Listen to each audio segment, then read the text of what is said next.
Have you ever wondered what a man's final gift reveals about his heart, his love, or his deepest betrayal? Because on the 7th day after my husband's death, I learned the truth hidden beneath both. And it shattered me more violently than grief ever could. My name is Amahle Rowan, and this is the story of how one will, one signature, one calculated act from the man I once trusted, turned my entire world into ruin. Before we begin, if stories of betrayal, revenge, justice, and shocking secrets grip you the same way they grip me, hit subscribe to VengeTaleStory now. You do not want to miss what's coming up. This is only the beginning. I remember that morning with a clarity that feels cruel. The sky was gray. The rain clung to the windows of the Rowan mansion like the house itself was crying, though the people inside weren't.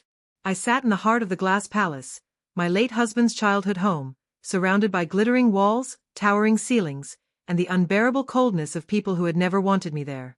Across from me sat Amahle Rowan, my mother-in-law. Her black dress shimmered with tiny diamonds, catching every bit of light as if grief made her more radiant.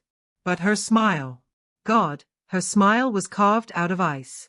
Beside her, perched like a judgmental angel fallen from grace, sat her daughter, Clara, long legs crossed, lips curled in amusement, morning outfit handpicked for fashion, not loss. Meanwhile I could barely breathe under my black scarf. My fingers twisted the corners of the program from Leon's funeral as if clinging to it might anchor me in a world that still made sense. Leon had been dead for a week. 7 days. 7 sleepless, fog-drenched nights of asking the same question on repeat. Why did he leave me so suddenly? What did I miss? But what came next taught me that sometimes the dead can hurt you deeper than the living. Attorney Dalton, an aging man with silver glasses and the emotional warmth of a calculator, cleared his throat and opened the envelope containing Leon's will. I remember the sound perfectly. A crisp tear. A line being drawn. A moment before the storm. Helena leaned forward. Clara smirked. And me? I felt my heart lodge in my throat. Dalton's voice was steady as he read. Amahle Rowan inherited the Rowan trading empire. A multi-billion-dollar legacy. Clara inherited $1 million condo, luxury cars, and a trust fund that would outlive all of us.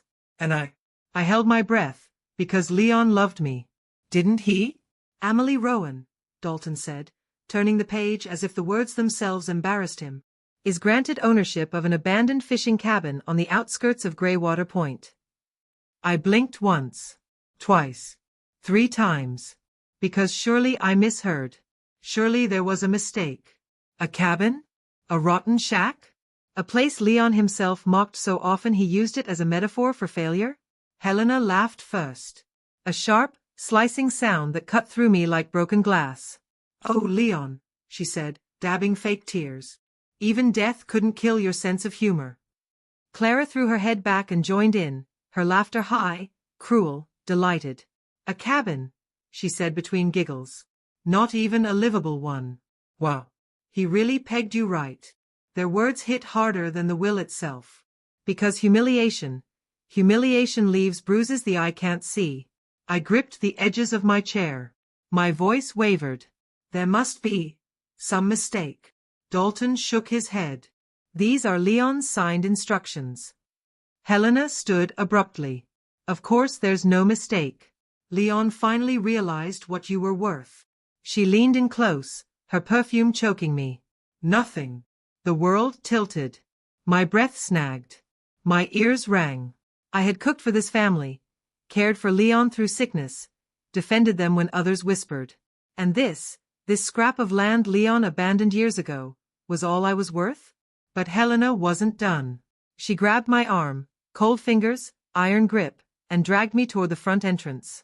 You're leaving tonight. What? Helena, I just lost my husband. And we just regained our peace, she snapped. You don't belong here anymore. Clara strutted behind us, arms folded, smirking like a vulture circling a dying animal. Make sure to take your sea shack keys, she said. Greywater Point might welcome your level of quality. She opened the front door, letting the storm rush in like the world itself wanted me gone. Then she threw my suitcase out the door. It landed in the mud. Burst open. My clothes spilled into a puddle.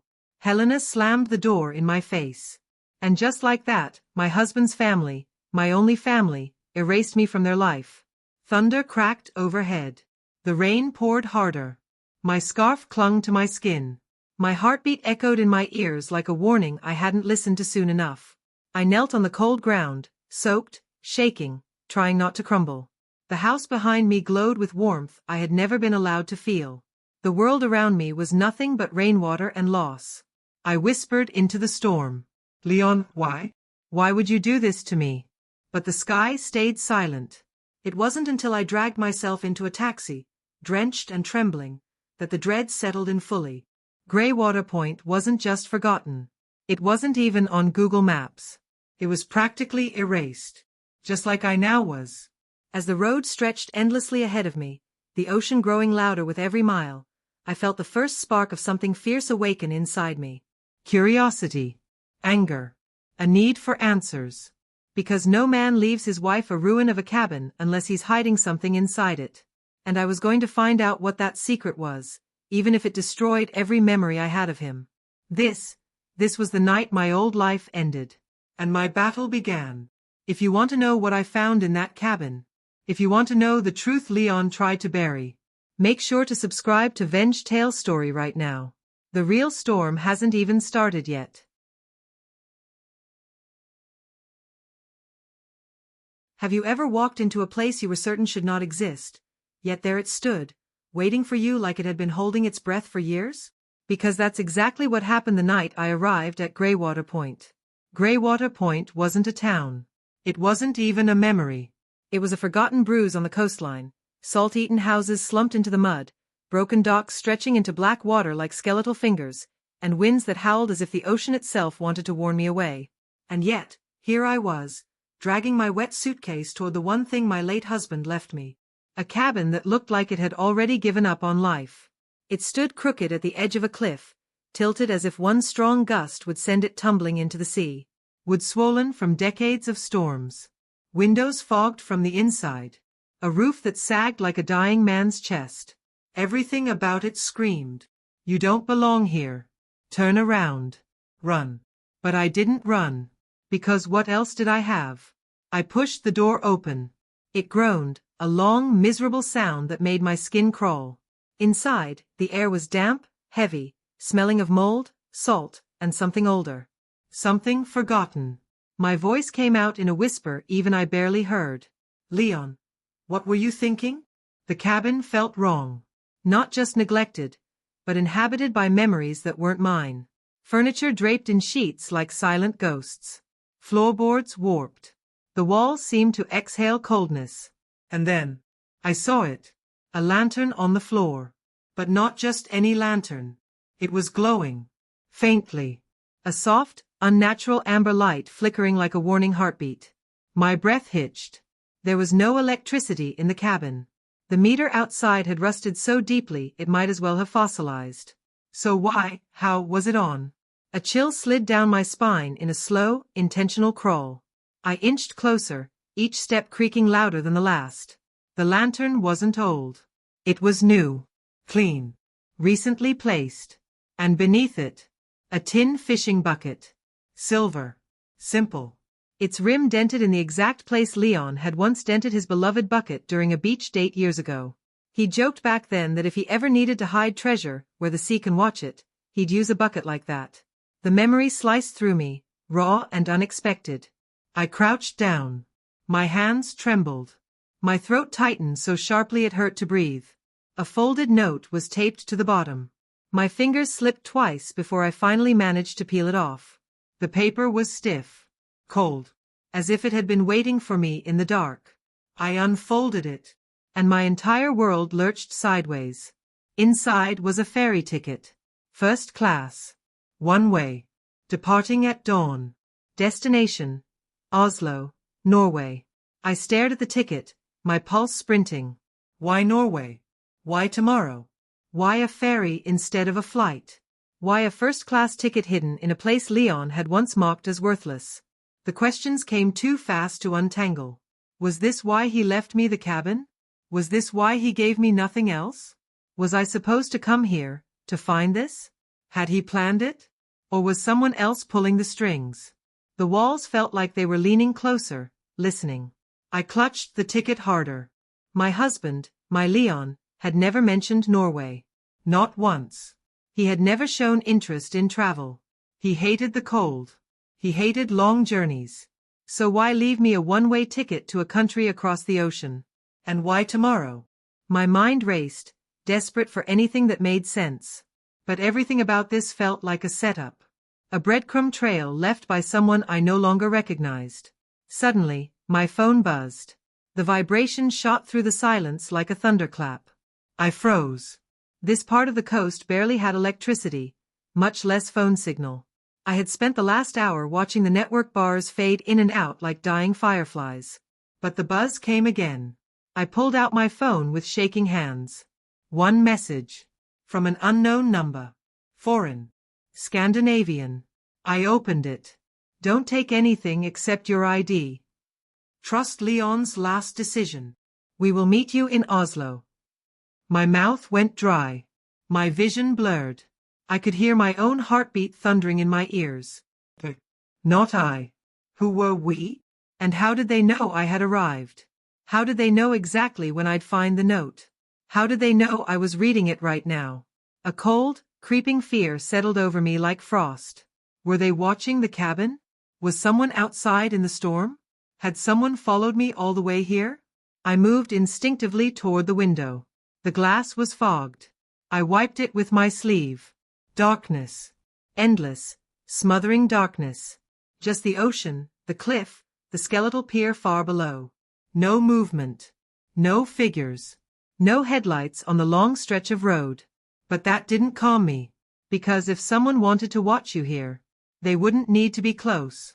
They could see you from the water. From the cliffs. From the forest of dead pines behind the cabin. My throat tightened again. I read the message once more. Trust Leon's last decision. Trust? How could I trust a man who left me nothing? Who humiliated me even after death? Who let his family throw me into the rain like trash? But then, a horrifying thought surfaced. What if the will wasn't about humiliation? What if the cabin was never meant as punishment?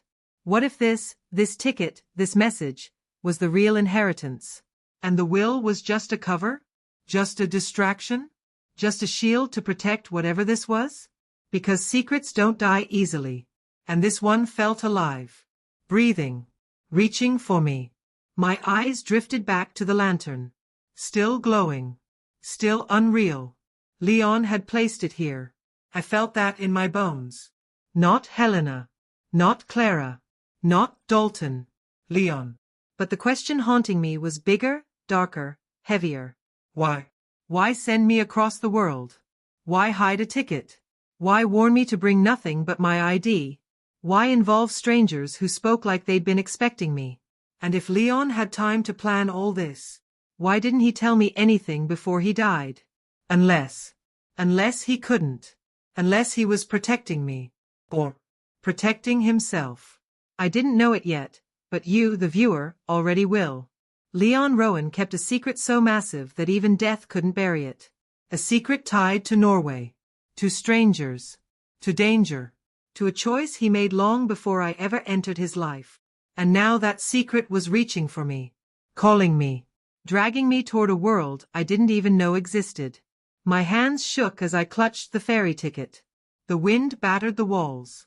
The lantern flickered, once, twice, like a pulse weakening. Then the cabin went dark. And in that suffocating blackness, one thing became terrifyingly clear. Whatever waited for me in Oslo was the reason Leon died.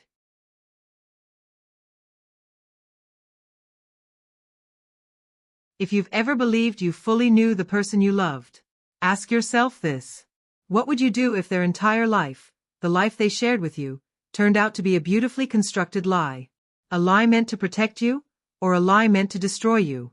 Because as the sun rose on the coldest morning of my life, I was about to discover that my late husband, Leon Rowan, had lived 2 lives. One with me, and one I was never supposed to find. I barely slept on the cabin floor that night. My tears soaked through my scarf. The storm rattled the rotten windows. Every crack, every gust of wind felt like the cabin inhaling and exhaling secrets that weren't ready to reveal themselves. But morning didn't care how broken I was. Morning came anyway. And with it came the ferry ticket. My last few bills were just enough to get me from Greywater Point to the port, a silent, weather-beaten stretch of concrete facing a sea that felt too wide, too cold, too dangerous. I arrived soaked, exhausted, and carrying nothing but my ID, my phone, and Leon's ticket. People stared at me. My scarf was still damp from last night's rain. My clothes wrinkled. My eyes red. My suitcase? Abandoned at the cabin, because the message warned me. Don't take anything except your ID. I kept replaying those words, trying to figure out whether they were a warning or a countdown. When the officer at the boarding gate scanned my ticket, his brow furrowed. "You're Amahle Rowan?" he asked. Fear squeezed my lungs. "Yes." He swallowed, straightened, and said something that made my heart slam painfully against my ribs. "Someone prepaid everything for you. Even the suite." Suite. A suite. On a first-class ferry. Leon hadn't left me $1. But someone working with him, had arranged this. And that terrified me more than poverty ever could. The officer personally guided me through a private corridor, nodding respectfully as if he knew far more than he said. I was led into a spacious suite with a wide window facing the gray, endless ocean. I should have felt comfort. But comfort was the last thing settling in me. I didn't feel rich. I felt hunted. The ferry horns moaned, deep and mournful, as we cut through icy northern waters. Passengers wandered halls and lounges, laughing, eating, enjoying the ride. Meanwhile, I sat alone, staring at nothing, the silence in my suite ringing louder than any storm. Then, something caught my eye. A small ripple. A wrongness. On the far side of the suite, behind the vanity mirror, something was taped there. A faint brown corner peeking out where the glass slightly lifted from the wall. My stomach flipped. Slowly, cautiously, I reached behind the mirror. My fingers closed around a sealed brown envelope. And the moment I touched it, I recognized the handwriting on the front. Leon's handwriting. My vision blurred. I pressed the envelope to my chest before forcing myself to open it. Inside was a single letter, creased, weathered, and written in ink that carried the unmistakable curve of the man I loved. My hands shook violently as I unfolded it. And then I read the first line. Amahle. If you're reading this, Helena has already destroyed everything. I'm sorry. My breath shattered. Helena. My mother-in-law. Her cruelty. Her sudden insistence that I leave. Her viciousness in that will reading. All of it? Connected? I kept reading. But you need to get far away before she realizes what you truly inherited. What I truly inherited. Not the cabin. Not humiliation. But something hidden? Something important enough that Leon feared Helena discovering it? I continued. There are things I never told you. 4 years, I worked for a Nordic intelligence group, off the books. My heart stopped. Leon? My quiet husband? The man who hated traveling, who loved a predictable routine, who made pancakes every Sunday morning. An intelligence operative? My fingers numbed. He'd hidden an entire life behind gentle smiles and soft kisses. But the letter wasn't done. I hid it from you to protect you. The room felt suddenly cold. Lies wrapped in love. Love wrapped in fear. Fear wrapped in secrets. How many moments had we shared where he'd looked at me with worry disguised as affection? How many times had he come home exhausted, claiming stress from work, when the truth was so much darker? The words on the page trembled in my hands as I read the next lines. But near the end, I discovered something about Helena and Clara. Something dangerous. Their hands are dirtier than anyone knows. A chill sliced through me. Helena and Clara.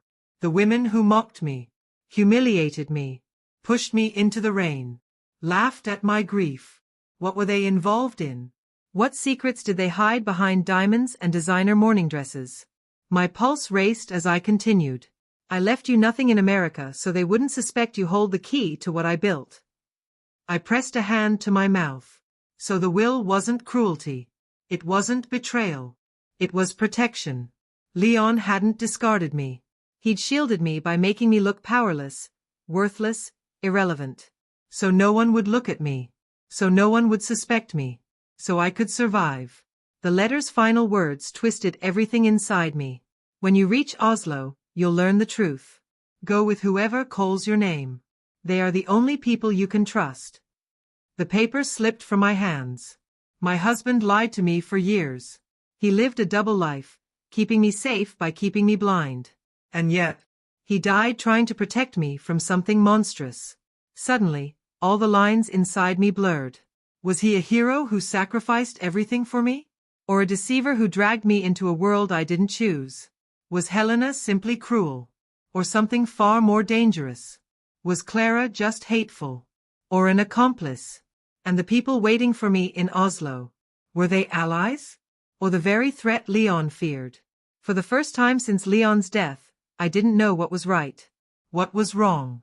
Who was innocent? Who was guilty? All I knew was this. The sea crossing wasn't taking me away from danger.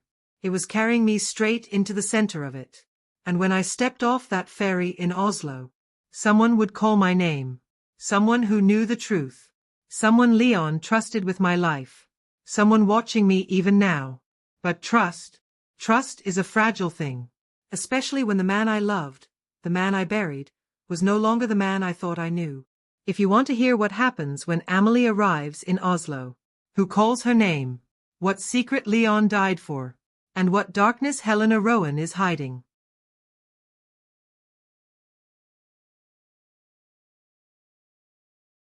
Have you ever discovered something so enormous, so world-tilting, that even your own identity suddenly felt too small to hold it? Because the moment I stepped off that ferry in Oslo, I realized my life wasn't just changing. It was being rewritten. The air in Oslo struck me like a blade of pure ice. Sharp, clean, unforgiving. I pulled my coat tighter, breath steaming in the cold morning light. The port swarmed with travelers, families, tourists, but among them, one figure stood unervingly still. A tall woman in a navy coat. Shoulders squared. Jaw set. Eyes scanning like a soldier on watch. In her gloved hands, a sign. Amahle Rowan. Follow me quickly. Not even my full name written correctly. Just intentional urgency. Our eyes locked. She didn't smile. She didn't soften. She only nodded once and said a sentence that carved through every remaining piece of my stability. Your husband bought you time. That's all he could do. Her voice was low, clipped, carrying a grief that wasn't hers, and yet she carried it like duty. What do you mean? I whispered. But she didn't answer. Instead, she gestured sharply. Walk. Eyes forward. Don't stop. I followed her through the icy port as if my soul had detached and was watching from above. People passed us, laughing, talking, pulling luggage, but everything felt slow around me. Like I had stepped into a parallel version of my own life. The woman led me to a black SUV parked just beyond the security barrier. Its engine was already running. The windows tinted so dark I couldn't see in. She opened the back door. Inside. Speak only when necessary. Inside? Speak only when necessary? I hesitated for half a heartbeat. And then I remembered the message from the unknown number. We will meet you in Oslo. Was this we? If Leon trusted them, then I had to try. I slid into the SUV. It smelled of leather and cold steel. The woman joined me in the back seat. The doors locked automatically with a sound too final to ignore. My name is Signa, she finally said. I was your husband's handler. Handler. Not co-worker. Not colleague. Handler. The word tasted like metal on my tongue. She handed me a gray folder. Thick. Sealed. Marked with a red stamp that read, Confidential, Class Z. My fingers shook as I opened it. Inside lay a single document that made the world tilt sideways. A deed. Legal, official, fully notarized. To a private research facility in Norway. And the listed owner was me. My name. My signature. Dated 2 weeks before Leon died. I stared at the paper as if it would vanish. What is this? My voice cracked. Signa exhaled, her breath forming fog in the cold cabin of the SUV. Your husband uncovered a corrupt network operating under legitimate business fronts, she said. They trafficked illegal resources through European ports. Hidden in shipments. Hidden behind companies. Hidden behind people. Her tone sharpened. Helena and Clara were part of that network. My stomach twisted painfully. Helena, the Ice Queen mother-in-law. Clara, the venom-tongued daughter. They weren't just cruel. They were criminals. Powerful ones. Shielded by wealth, by influence, by secrets that could kill nations. He stole their leverage weeks before he died, Signa continued. Then hid it under your name. My name. My breath hitched. Why me? Signa's eyes softened, just barely. Because they would never suspect you. And because he trusted you to be better than him. Better than him? My throat tightened. Leon had trusted me with something enormous. Something dangerous. Something bigger than marriage, bigger than love. A secret powerful enough to destroy families, empires, legacies. But at what cost? Signa wasn't finished. Her voice dropped lower. There is something you must understand, she said. Leon knew Helena planned to eliminate you once he passed. She wanted to tie off loose ends. Cold sweat prickled my skin. He made a plan, Signa said. A painful one. A cruel one. But it was the only way to get you out before they acted. My pulse pounded painfully. You mean, I whispered, the will? The cabin? All of it. Planned, she confirmed. He needed Helena to think you were worthless. Disposable. So she would push you out, fast, before she could arrange something far worse. My heart cracked. The humiliation. The rain. The cabin that wasn't safe. The pain that felt like betrayal. It was all intentional. Leon tried to protect me. By letting me suffer. My chest burned. How do you forgive someone for saving your life by breaking your heart? Before I could find breath again, Signa handed me a tablet. Watch. A live stream flickered on. The Rowan mansion, massive, glass walls, manicured grounds, was swarmed by police officers. Dozens. Moving in coordinated formation. The camera zoomed. Helena was screaming as two officers handcuffed her. Clara was thrashing, kicking, her perfect hair wild, mascara streaked down her face. Charges flashed across the screen. Financial crimes. International fraud. Illicit trafficking. Conspiracy. Money laundering. Abuse of corporate power. Everything Leon uncovered.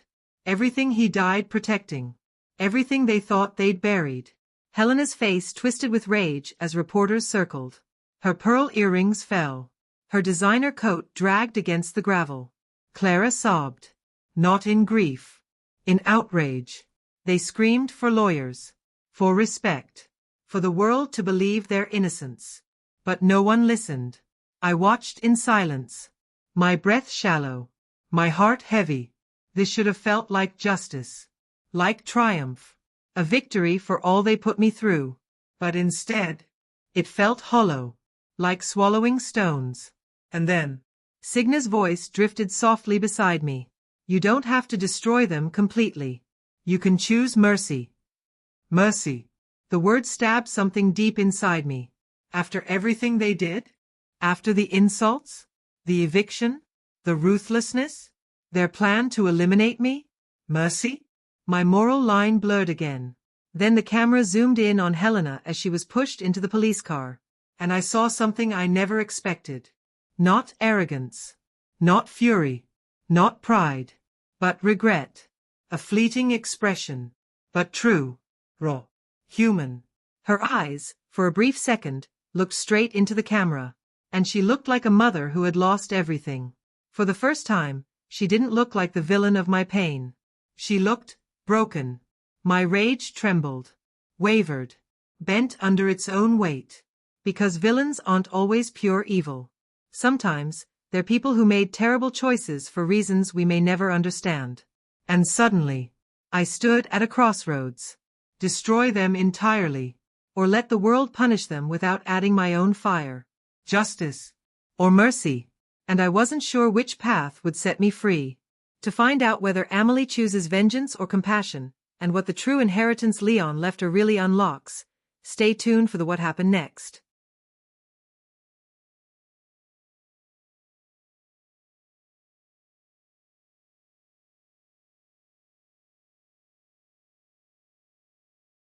Snow fell softly outside my window, quiet as the breath of a sleeping world.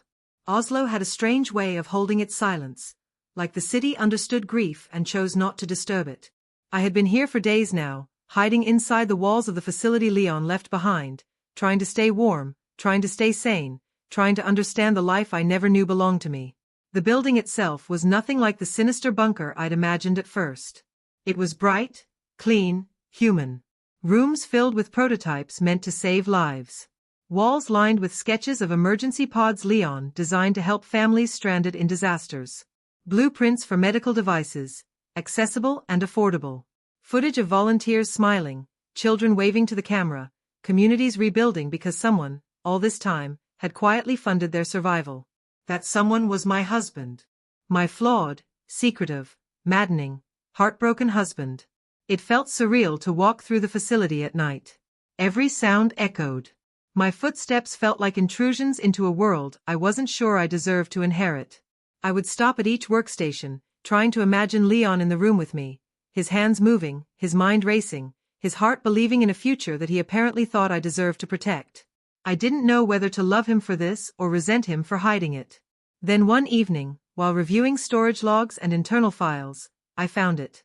A video file labeled only with the date of his death. My heart stuttered when I clicked it open. Leon appeared on the screen, sitting on a metal stool in one of the empty lab rooms. His face was thinner than I remembered. Shadows clung to his neck. He looked like a man running out of time, and he knew it. His lips trembled before he spoke. Amahle, if you're watching this, it means I failed to outrun them. His voice cracked. I couldn't save myself, but I could save you. I covered my mouth as tears pressed against my closed eyes. I'm sorry I broke your heart to protect your life. He swallowed hard, blinking rapidly. I know the pain I caused you. I know what Helena and Clara did. I knew it would push you away, but I also knew it would push you out of danger. A sob ripped from my chest. He looked down, a gesture I'd seen him do 100 times when he couldn't face the weight of what he was carrying. I hope one day you can forgive me. If you can't, I understand. The video ended abruptly, as if he couldn't bear to record even one more word. I cried until my throat was raw, until my ribs burned, until the cold floor beneath me felt like the only thing anchoring me to the world. I cried not just for him, but for us, for the future we lost, the lies he told, the truths he died for, the love we both mishandled. By sunrise, my tears had dried into painful tightness on my cheeks. But my chest felt different. Not lighter, but clearer, like a storm had finally burned itself out. That morning, I made a decision that no one, not Leon, not Signa, not even Helena, would ever expect from me. I sat at the desk in the main office, opened a blank document, and typed a letter addressed to the Norwegian authorities overseeing Helena and Clara's case. My hands were steady. My voice in my mind was firm. The words came easily. Do not ruin Helena and Clara Rowan permanently. Let the law hold them accountable. Punish them fairly. But allow a path for rehabilitation. Allow them a future, so the cycle of cruelty ends with me. When I handed the letter to Signa, she stared at me as if I had grown another head. You're sparing them? She asked, her voice almost gentle. No, I said softly. I'm sparing myself. I meant it. Revenge would have tied me to the Rowans forever. Mercy, however? Mercy was a knife that cut the cord cleanly. Signa nodded, still processing. You surprise me, Amahle Rowan, she murmured. You hold the power to destroy an empire, and you choose forgiveness. No, I corrected her. I choose freedom. The final confrontation, from a distance. Later that evening, Signa brought me a tablet displaying a live surveillance feed. Not something dramatic. Not a final showdown. Just reality. The Rowan mansion. Police tape. News vans. Winter winds thrashing at the estate that once felt so untouchable. Helena and Clara were being transported to a judicial center. For the first time, they looked small. Human. Breakable. Helena's hair was unkempt, her expensive coat wrinkled, her expression no longer cold, but haunted. Clara kept glancing around, trembling, her confidence dissolved. And then, as the officers guided Helena toward the car, she lifted her head, and her eyes locked on the camera. But the expression she wore wasn't fury. And it wasn't defiance. It was something deeper. Regret. Pure, unmistakable regret. Not the regret of a criminal caught, but of a mother who saw, too late, the consequences of her blind cruelty. A woman who realized she had destroyed the only person her son truly loved. A woman who finally understood the weight of her choices. I felt something shift inside me. Not forgiveness, not fully, but understanding. She had allowed her bitterness to rot her judgment, her power to corrupt her, her grief to twist her, and in her destruction, she was suddenly, painfully human. Signa glanced at me. "You're allowed to feel however you need to," she whispered. But I didn't respond. Because for the first time, I realized. Sometimes the greatest revenge is choosing not to become what broke you. The kindness that changed everything. The following days were slow, colder than the snow outside, and oddly peaceful. I spent hours inside the humanitarian facility, watching engineers demonstrate prototypes Leon helped design. Machines meant to preserve life, not control it. Ideas meant to restore hope, not manipulate it. And somewhere in the process, I felt myself softening, healing, recognizing the threads of the man I married woven through every blueprint, every journal, every blueprint margin scribble with his tired handwriting. He wasn't perfect. He was complicated. He was frightened. He made terrible choices. He saved lives in secret. He hurt me to save me. He died trying to make sure his mistakes wouldn't swallow me whole. And in the end, he left me something powerful. The ability to choose who I become now. Mercy wasn't weakness. It was reclamation. The ending, and a new beginning. One cold morning, I walked to the courtyard outside the facility. Snowflakes fluttered like tiny feathers. The silence embraced me gently. For the first time in months, I felt stillness, not the numb kind, but the peaceful kind. I tilted my head toward the sky. "This time," I whispered, my voice steady, certain, alive. "I will live." The wind carried my words away like a promise. Maybe one day, Helena and Clara would rebuild their lives. Maybe they wouldn't. But that chapter wasn't mine anymore. Mine was just beginning. And somewhere, buried in this snow-covered city, in the work Leon left behind, in the mercy I chose, I felt a spark. A future. A story not of vengeance anymore, but transformation. If you've been moved by this journey, if the twists, emotions, and revelations kept you hooked, if you want more stories like this, don't forget to like, comment, and subscribe to VengeTaleStory. Your support keeps these tales alive, and there are many more stories waiting to be told.